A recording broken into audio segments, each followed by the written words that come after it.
tidak akan membahas tentang kesalahan kamu ya. Tapi ibu ingin berdiskusi bagaimana cara menyelesaikan masalah ini agar urusan kamu dengan Pak Akil itu bisa selesai dan tugas kamu juga bisa kamu kumpulkan. Itu ya. Kira-kira apa yang akan kamu lakukan agar masalahnya cepat selesai? Mengerjakan tugas. Mengurangi waktu untuk bermain. Mengurangi waktu untuk bermain, betul ya. Jadi kamu nanti akan menggunakan tugas tepat waktu, kemudian kamu akan berusaha untuk mengurangi waktu bermain kamu.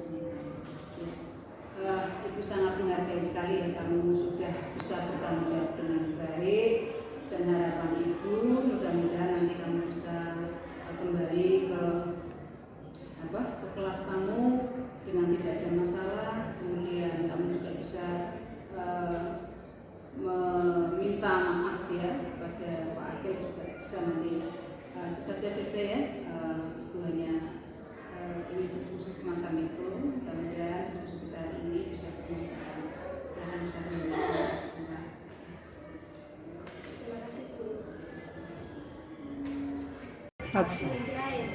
Terima kasih Bu Nur Hasanah. Saya sangat senang berdiskusi dengan Ibu karena bisa memecahkan masalah bersama.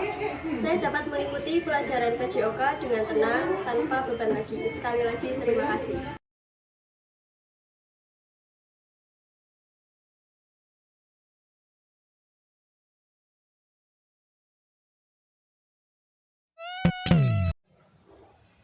Assalamualaikum warahmatullahi wabarakatuh.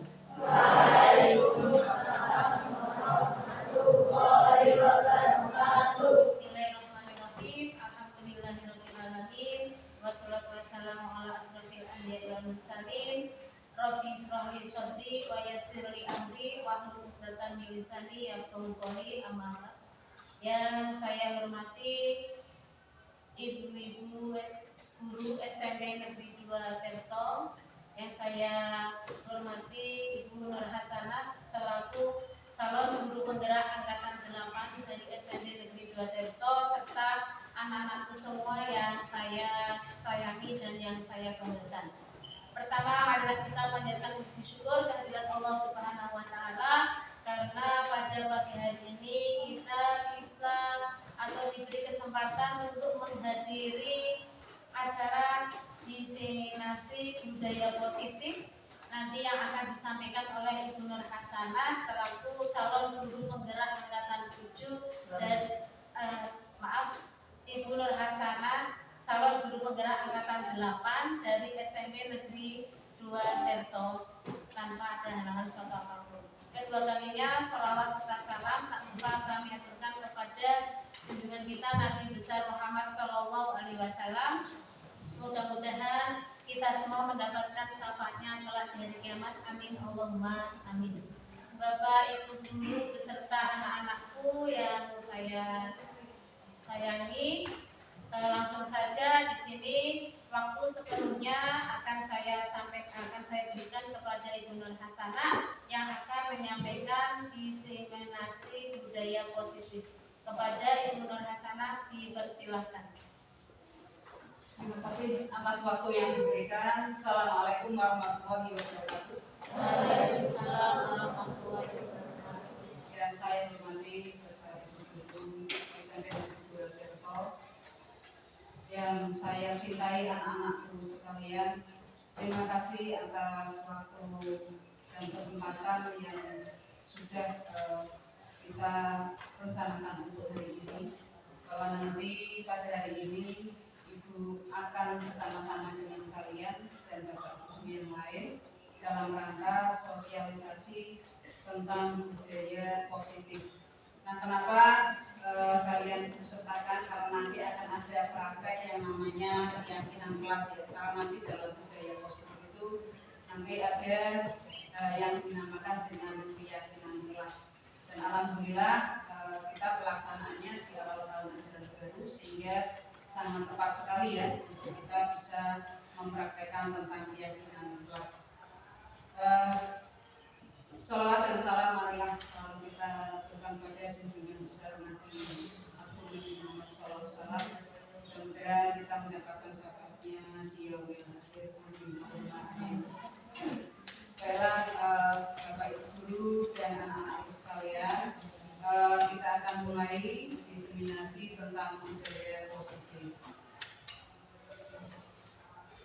Nah, untuk kegiatan dari sebuah kutipan filosofi pendidikan menurut Ki Hajar Dewantara.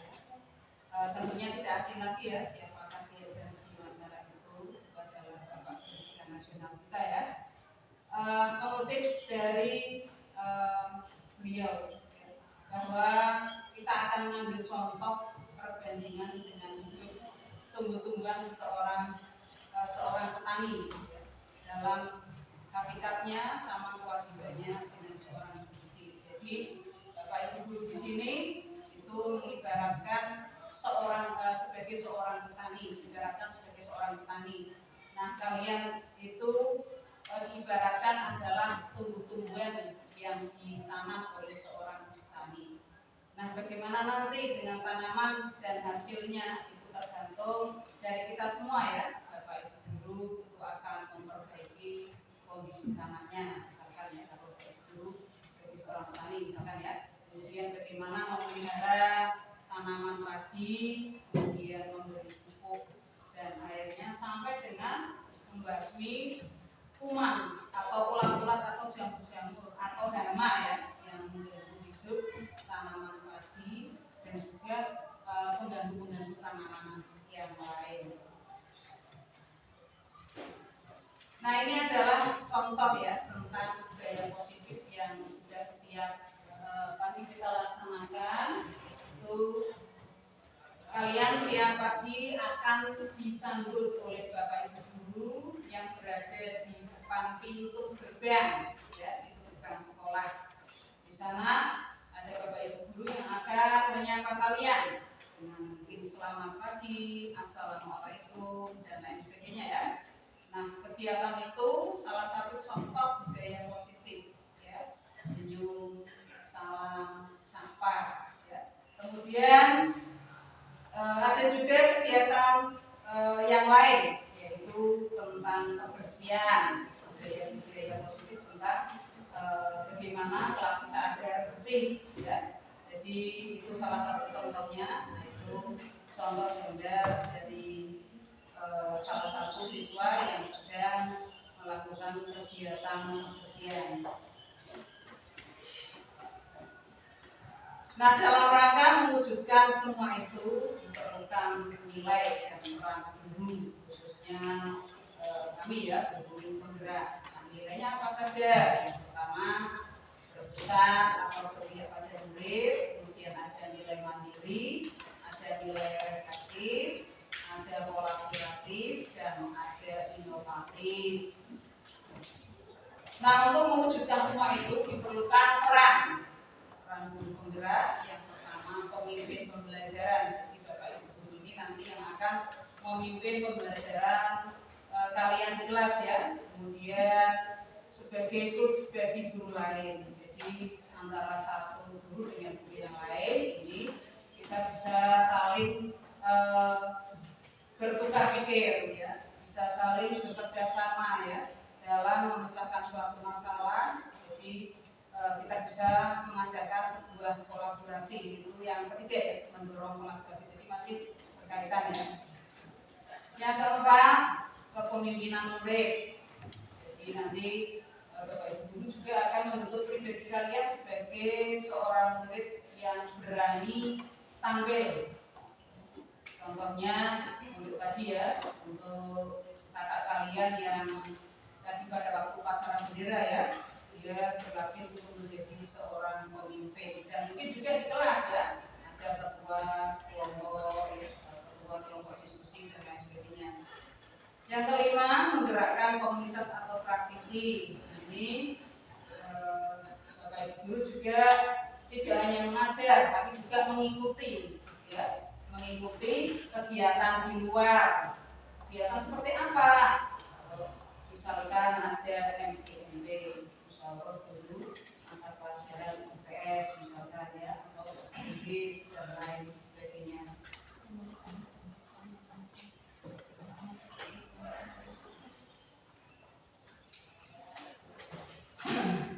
Baik.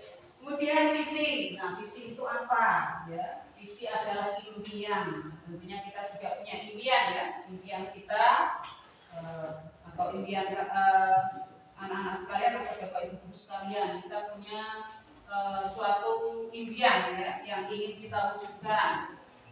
Nah, untuk visi guru itu harus bisa menuntun murid agar berprestasi, berbudaya positif, kemudian memiliki jiwa kepemimpinan di masa depan, dan berpedoman pada profil pelajar Pancasila. Tidak asing ya, profil pelajar Pancasila ya, karena kita sudah memasuki pada era 2020 ya. Kemudian profil pelajar Pancasila itu apa saja? Nah, takwa pada Tuhan Yang Maha Esa ya, akhlak mulia, berpembinaan global, gotong royong, mandiri, kreatif, bernalar, kritis, ya. Next. Nah, konsep-konsep inti dalam modul budaya positif, disiplin positif, dan nilai-nilai kebijakan universal. Nilai-nilai itu sudah diakui oleh banyak orang sebagai suatu nilai yang baik. Ya. Kemudian ada teori motivasi, hukuman, penghargaan, dan restitusi. Nah, ini berikutnya ada keyakinan kelas yang nanti akan kita praktekkan ya, ibu bersama dengan kalian ya, anak ya, kalian ibu aja dalam acara ini, dalam rangka untuk berpraktek langsung tentang keyakinan kelas. Berikutnya kebutuhan dasar manusia dan dunia berkualitas. Jadi ada banyak kebutuhan yang kita inginkan ya. Kemudian dunia berkualitas itu juga nanti meliputi sebuah kondisi di mana kita sangat nyaman berada pada kondisi itu dan kita memiliki atau mendapatkan manfaat dari dunia yang kita miliki. Kemudian restitusi, ada 5 posisi kontrol di Bapak Ibu ini bisa dimungkinkan berada pada posisi-posisi tertentu. Saat mana posisi itu dilakukan, yaitu ketika Bapak Ibu guru menangani kalian yang ada masalah, kamu ada dalam posisi apa, nanti akan saya jelaskan. Yang terakhir ada restitusi atau segitiga restitusi, adalah sebuah cara trik-trik dari Bapak Ibu guru dalam rangka menangani masalah yang ada di Nah, untuk perubahan paradigma, stimulus respon atau teori kontrol. Siapa sih sesungguhnya yang memiliki kontrol? Bahkan mencontohkan, misalkan kalian memiliki sebuah benda, atau mungkin bukan benda, suatu rahasia yang tahu hanyalah kalian dengan Tuhan tentunya. Atau sesuatu yang kalian sukai, saya memiliki benda yang saya sukai.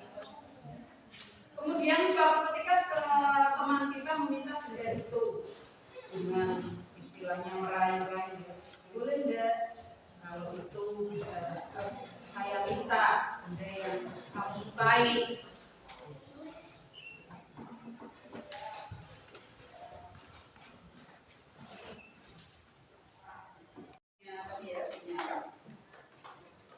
Benda yang sangat berharga. Ketika diminta oleh kamu itu apa yang dilakukan? Boleh nggak benda yang sangat berharga itu kamu minta? Boleh nggak? Nggak boleh. Boleh nggak benda yang berharga itu minta temanmu? Nggak boleh. Nah, itu namanya suatu keinginan di mana kita bisa mengontrol diri kita. Oh, nggak boleh benda yang berharga. Saya sangat mencintai benda ini, gitu ya. Itu namanya pengontrol dalam diri kalian ya. Nah, kita akan mencoba mengubah orang agar berpandangan sama dengan kita. Kemudian untuk teori kontrolnya, kita berusaha memahami pandangan orang lain tentang dunia.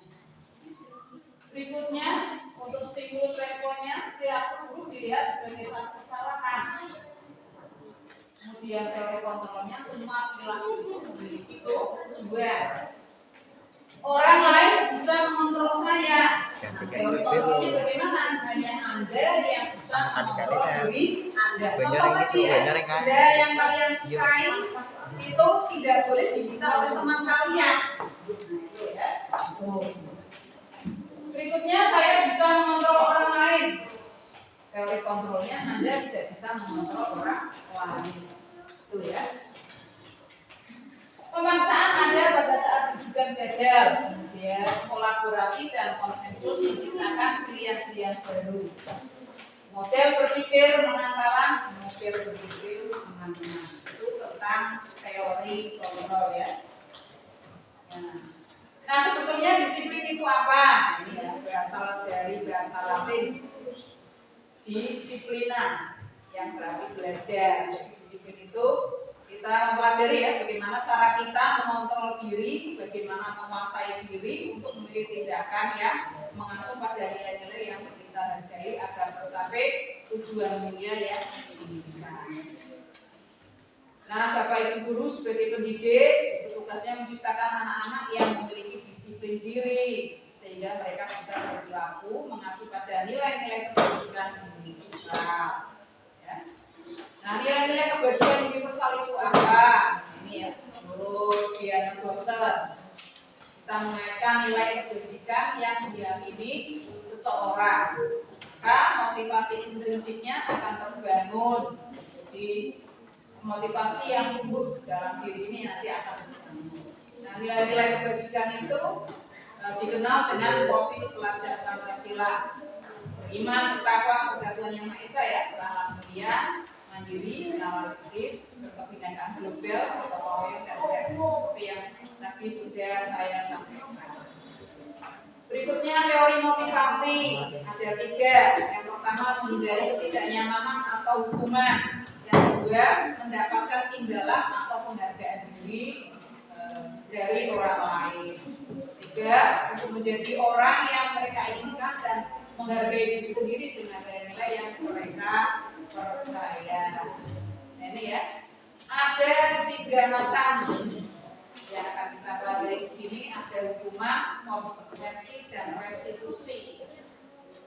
Nah, ketiganya memiliki perbedaan. Yang pertama, kalau hukuman itu sesuatu yang menyakitkan, kalau konsekuensi sesuatu yang harus terjadi, ya. Kemudian dalam hukuman membuat anak sakit fisik maupun hati dalam jangka waktu yang lama. Kemudian anak bisa membenci kedisiplinan karena pernah dihukum. Kemudian adanya paksaan yang mendorong anak menyakiti diri sendiri, konsep diri yang buruk. Kemudian anak belajar untuk menyembunyikan kesalahan, marah, rasa bersalah, dipermalukan, dan merasa tidak dihargai. Ini hukuman ya. Konsekuensi, sesuatu yang harus terjadi tadi ya, yang membuat anak merasa tidak nyaman dalam jangka waktu pendek. Dan anak menghargai disiplin, stimulus, tanggapan, mendorong anak agar mudah menyesuaikan diri. Kemudian konsep diri yang baik, anak belajar untuk mematuhi peraturan, kehilangan hak, dibuat tidak nyaman, diasingkan untuk sementara atau pilot istilahnya. Nah, yang terakhir ini restitusi, yang adalah proses menciptakan kondisi bagi murid untuk memperbaiki kesalahan mereka sehingga mereka bisa kembali pada kelompok mereka dengan karakter yang lebih kuat. Restitusi juga merupakan proses kolaboratif kerjasama ya, yang mengajarkan murid untuk mencari solusi untuk masalah mereka dan membantu murid berpikir tentang orang seperti apa yang mereka inginkan dan bagaimana mereka harus memperlakukan orang lain. Jadi untuk restitusi ini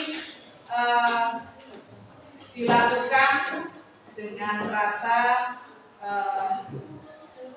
tidak terbebani oleh sesuatu. Jadi misalkan ada masalah dengan murid, nanti kita selesaikan dengan cara berdiskusi, mengajak murid untuk berpikir, ya, untuk menyadari akan kekeliruannya sampai nanti ditemukan sebuah solusi untuk restitusi ya. Nah, restitusi itu bukan untuk menebus kesalahan, namun untuk belajar dari kesalahan dan memperbaiki hubungan, tawaran, bukan paksaan. Juga menuntut untuk melihat ke dalam diri, mencari kebutuhan dasar yang mendasari tindakan. Kemudian restitusi itu adalah cara yang paling baik. Kemudian fokusnya pada karakter dan pada tindakan ya. Restitusi itu fokus pada solusi.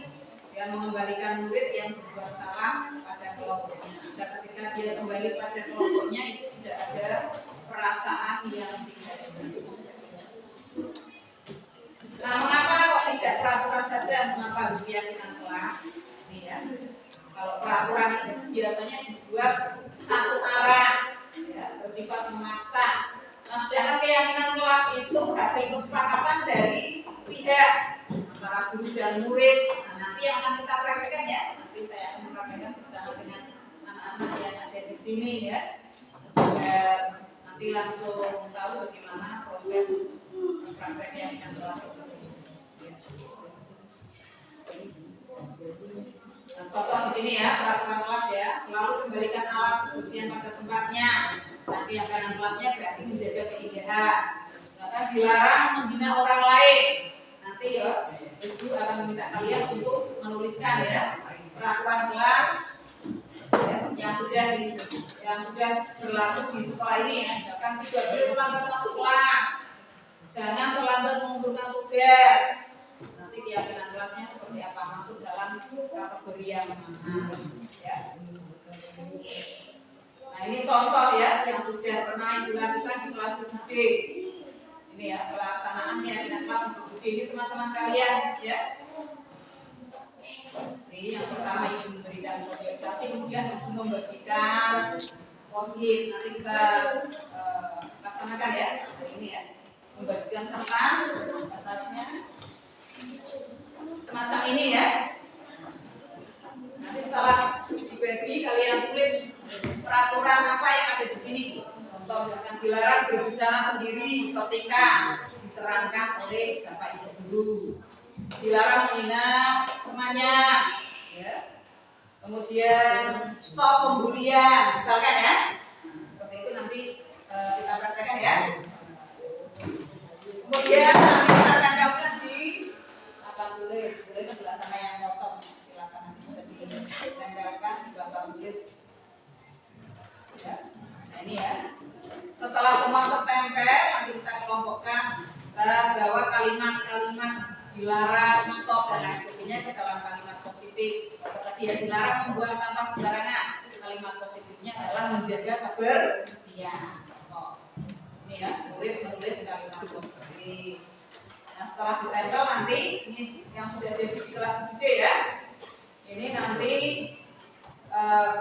keyakinan kelasnya nanti ditempel di dinding kelas masing-masing untuk ditaati bersama ya. Biar tidak lupa tempel di situ ya. Nanti hasil dari ini nanti ditempel di dinding kelas kelas ini ya. Tentang kebutuhan dasar manusia. Kebutuhan dasar manusianya yang pertama tentang hidup, kasih sayang, rasa terima, ya, kita membutuhkan itu ya. Adanya kekuasaan, kebebasan, kesenangan ya. Nah, berikutnya adalah dunia berkualitas.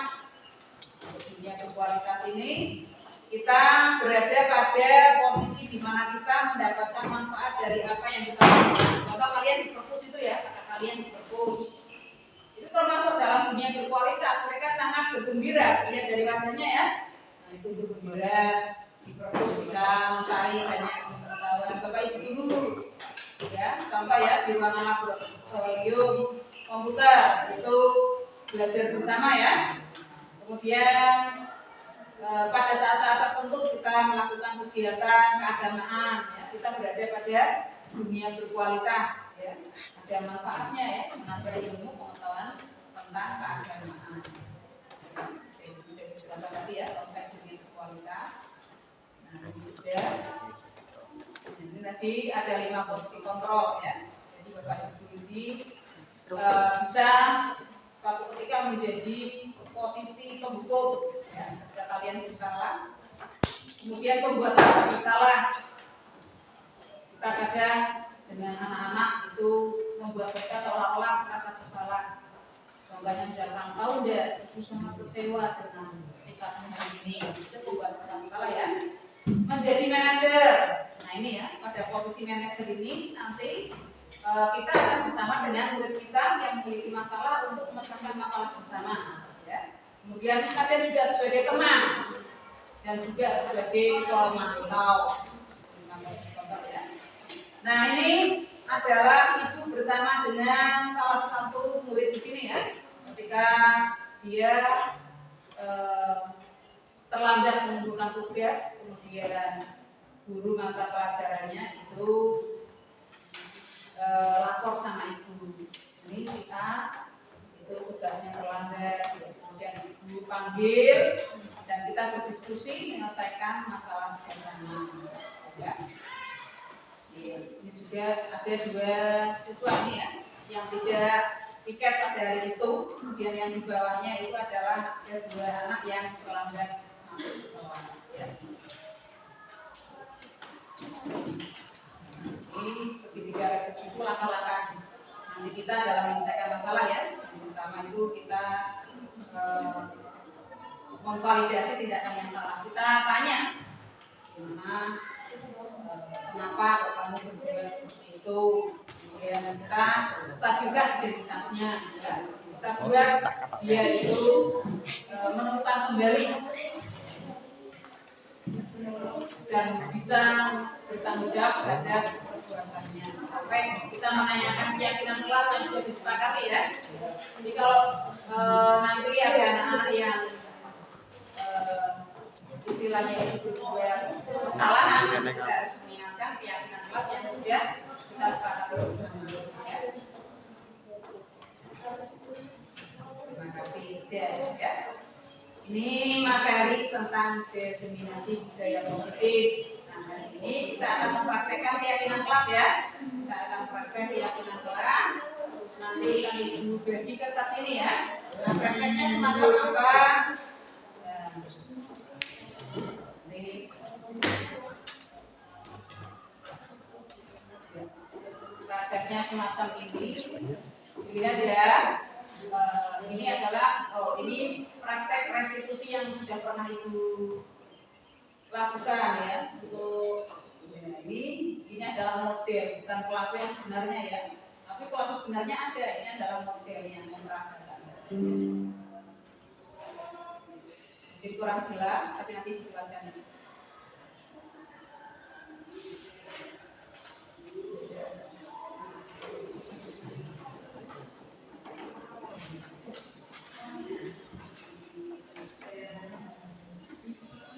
Yang belum pulang biasanya ya.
Sambil kalian bisa mengerti itu proses restitusi yang dilakukan, itu akan bagi ini ya.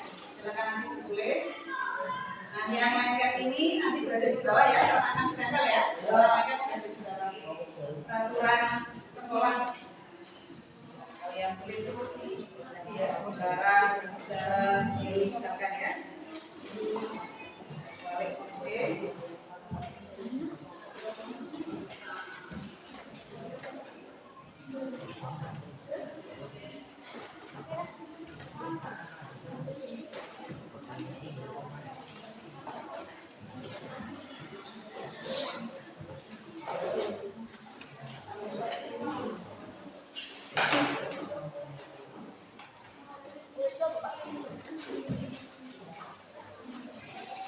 Menuliskan peraturan kelas ya.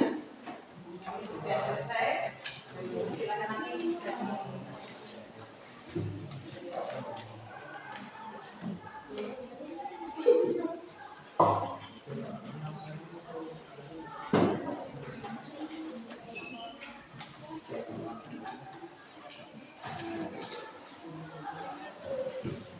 kita tuliskan peraturan di sekolah kita.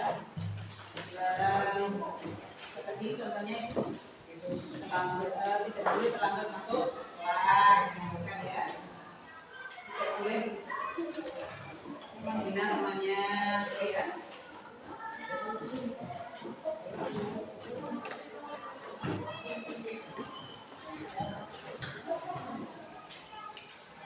Dilarang membuli temannya. Ya sudah, nanti kita di kapal tulis ya. Gak usah dikasih nama ya. Gak usah dikasih nama. Yang lengket yang di bawah ya. Biar bisa tertempel. Nanti ya di bawah.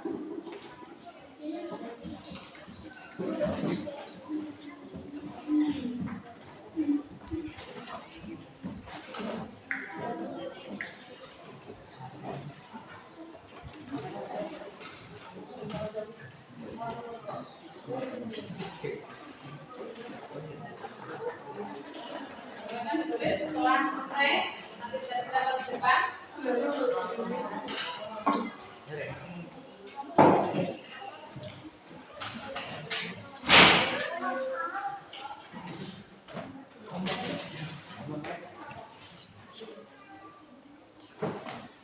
Itu akan menjadi bulan. Yang akan di sini ya. Yang di sini nanti untuk menimbulkan keyakinan kelas. Ya.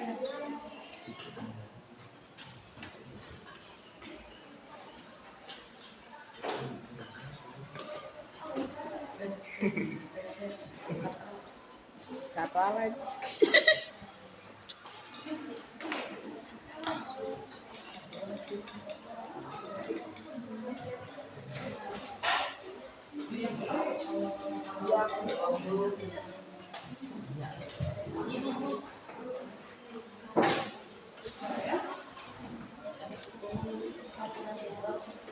Nah, peraturan itu apa?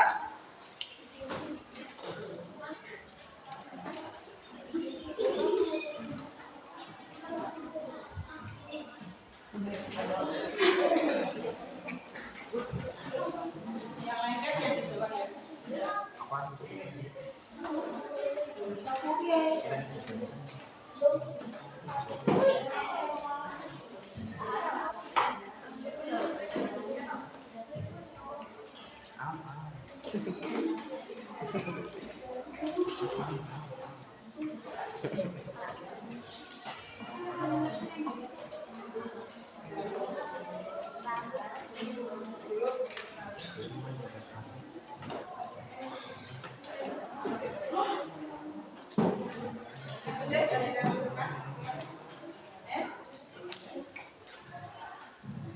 Sebelah sini ya. Kita di sini ya.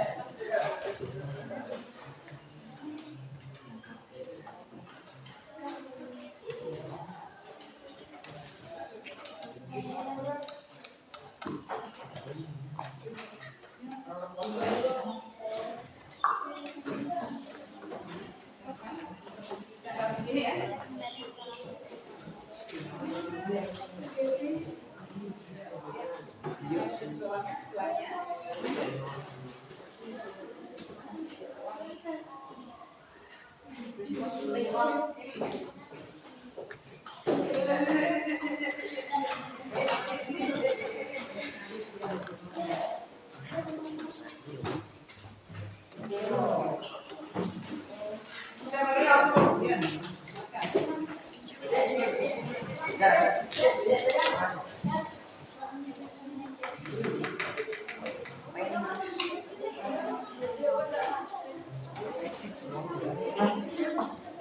Sebelah sini. Untuk menyimpulkan sebelah sini ya. Nah,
Sudah semua?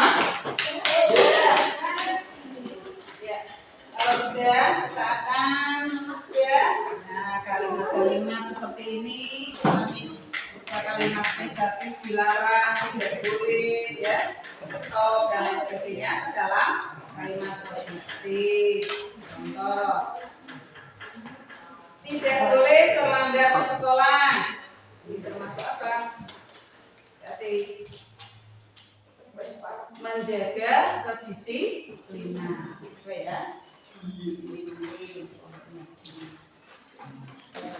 Ya.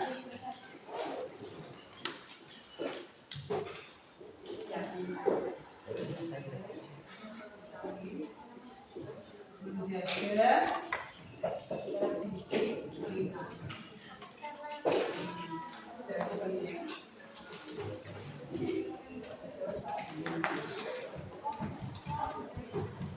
Ini dilarang berbicara sendiri saat guru sedang menjelaskan. Ini termasuk hal yang belum.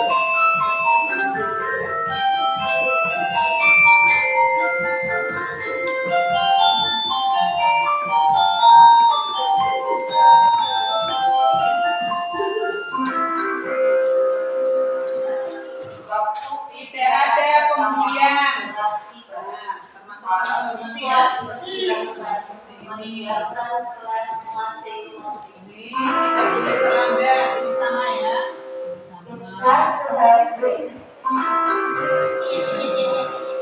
Dilarang memanggil teman menggunakan nama panggilan yang disukai, saling menyebut. Ini ya. Nah, nanti dan seterusnya akan dikelompokkan seperti itu menjadi sebuah keyakinan kelas yang kalian yakini bersama ya. Jadi sudah paham ya? Masa Bapak Ibu juga ya.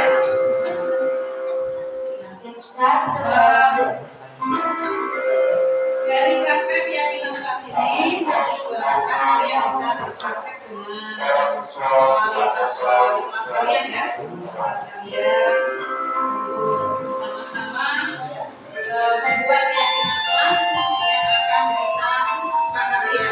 Membuat sesuatu yang harus dilakukan bersama. Demikian yang bisa saya sampaikan. Terima kasih atas waktunya. Billahi taufiq wal hidayah. Assalamualaikum warahmatullahi wabarakatuh. Waalaikumsalam warahmatullahi wabarakatuh.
Ibu.